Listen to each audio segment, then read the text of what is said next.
जय जगन्नाथ फ्रेंड्स मु गोविंद आसिक छोट गोटे न्यू ब्लॉग देखिए आज सकाल सकाल उठिकी मु आ भाई रेडी होगी जाऊँ कॉलेज कारण कॉलेज हठात डाकी जेहेतु मो देह खराब अच्छे तथापि जावाक पड़ी किसी करार ना ये आसिक आम बस रे बसी जाइए जेहेतु पूरा सकाल सकाल निदर उठी एवं बस रे आसला मु पूरा शोई पड़ी 3 घंटा पर जामें बस रू ओह्लौचु आसिक पहुँची जाइए बरमुंडा बरमुंडार गोटे अटो धरिक आम जीवु ए कॉलेज उद्देश्य आसिक देखुची भुवनेश्वर एत गरम थिला पूरा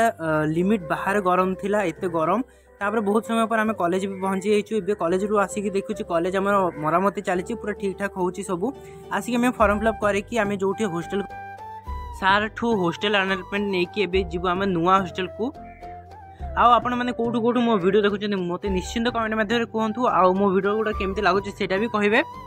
एबे आपण मैंने मत कहे जे भाई तो तुम पाखे आसी कि भाई कहीं वीडियो तो जमा देखी पार ना कारण भाई मत मना करमती भी कैमेरा आसे ना और वीडियो से आसा मना कर वीडियो आनी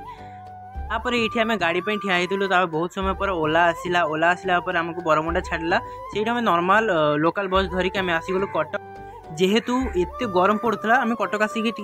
ठंडा पी देलु आईटा जो पूरा कटक बस स्टैंड किसी समय पर आम बस छाड़ देला मु बस रे बसला पूरा शोई पड़ी किसी समय पर जेते आम गाँव को पहुँची जाइचु आ मु निद्र उठी जाइए बस भी मुझे ओह्लि जाइए वीडियो वीडियो भल लगे लाइक कमेंट शेयर सब्सक्राइब करदे देखा पर ब्लॉग रे टाटा।